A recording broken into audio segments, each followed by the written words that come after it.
영어로는 베니스라 불리는 베네치아는 그 이름만으로도 사람들의 마음을 들뜨게 하는 곳입니다.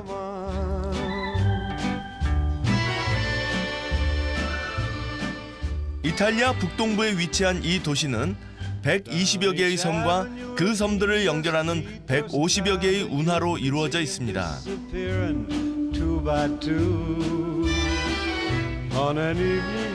그야말로 물의 도시인 이곳은 9세기부터 15세기까지 지중해 무역의 중심지로 강력한 해양 왕국을 세웠었죠.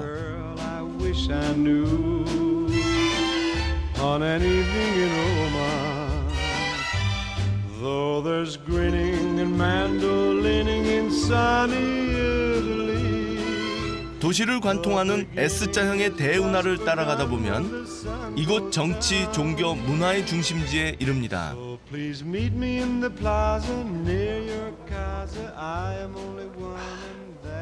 이곳이 바로 산마르코 광장입니다. 정말 넓고 아름답죠?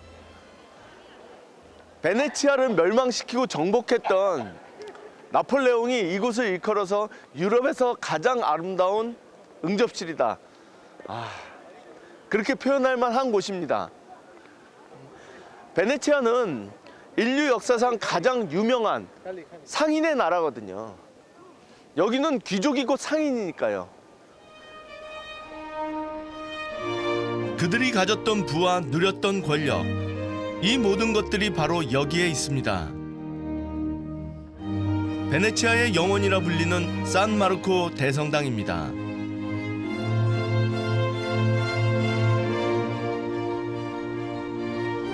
상인의 나라 베네치아는 13세기 초 동로마 제국의 수도였던 콘스탄티노플을 점령하면서 지중해의 패권을 장악합니다. 동서교역의 중심지였던 베네치아답게 산마르코 성당은 동서양의 양식이 절묘하게 결합되어 독특한 분위기를 풍깁니다. 산마르코 대성당과 나란히 이곳에 또 다른 걸작이 서 있습니다.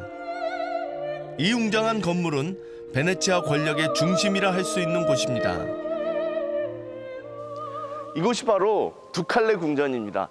우리로 얘기하면 청와대 같은 곳이에요. 그 베네치아의 최고 통치자였던 도제라고 하는 타이틀을 가진 사람이 이곳을 이제 거처로 해서 베네치아 제국을 지배했던 거죠.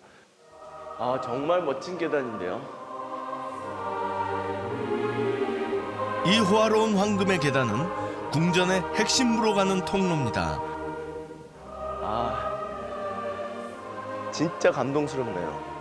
이게 마치 베네치아의 역사를 따라 걸어가는 그런 느낌입니다. 베네치아 르네상스의 정점을 이뤘던 빛의 화가 틴토레토의 그림이 벽과 천장을 장식하고 있는 방으로 들어갑니다. 이게 지금 원로원의 방이라고 해서요. 우리가 이제 원로원 의원 혹은 이제 미국의 상원 의원 같은 사람들을 세나터라고 얘기하거든요. 이것이 바로 그 세나터들이 모이는 그런 방입니다. 정중앙에 최고 통치자 도제가 앉고 그 옆으로 원로원 의원들이 앉아 의견을 나눴던 곳이죠. 그런데 이곳이 셰익스피어 작품의 또 다른 현장입니다. 대부분 베네치아에서는 중요한 회의라든지 혹은 중요한 법정이 바로 이곳에서 열립니다. 그래서 제가 여기까지 온 이유가 이번에 이제 셰익스피어의 흔적을 따라서 오는 거잖아요.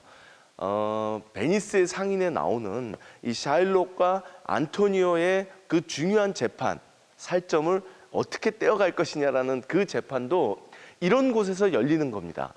아마 이곳이었을 가능성이 굉장히 크죠.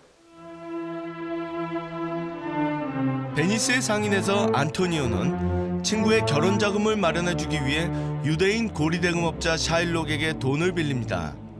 만약 못 갚으면 1파운드의 살을 떼어주겠다는 증서와 말이죠. 하지만 그는 돈을 갚지 못해 재판에 서게 되는데요.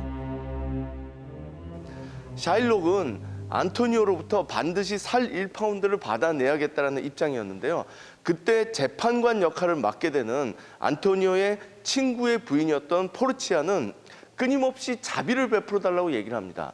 자비란 얼마나 중요한 것이냐. 자비는 하늘에서 내리는 단비와 같아서 인간의 마음을 촉촉하게 적셔준다. 무엇보다도 강한 신의 속성이고 왕에게 필요한 것은 권력이 아니라 곧 자비다라고 얘기하면서 베푸는 자도 받는 자도 자비를 통해서 더 좋은 세상을 만들 수 있다. 이런 얘기를 하거든요. 그러나 샤일록은 그 자비를 전혀 베풀지 않습니다. 그리고 반드시 살을 떼어냄으로써 안토니오의 목숨을 뺏어야겠다고 주장을 하죠. 그러자 포르치아가 거기서 그렇다면 법대로 행해라. 그러나 차용증에 써있듯이 단 한 방울의 피도 흘릴 수 없다. 거기서 이제 샤일록은 결정적인 패배를 당하게 되는 거죠.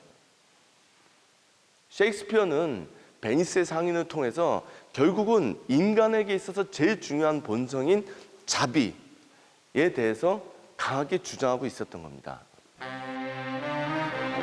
그는 르네상스 시대에 가장 부유했던 이곳에서 삶을 진정 풍요롭게 하는 게 뭔지를 이야기한 거죠. Sul giornale ho letto che il tempo cambierà, le nuvole son nere in cielo.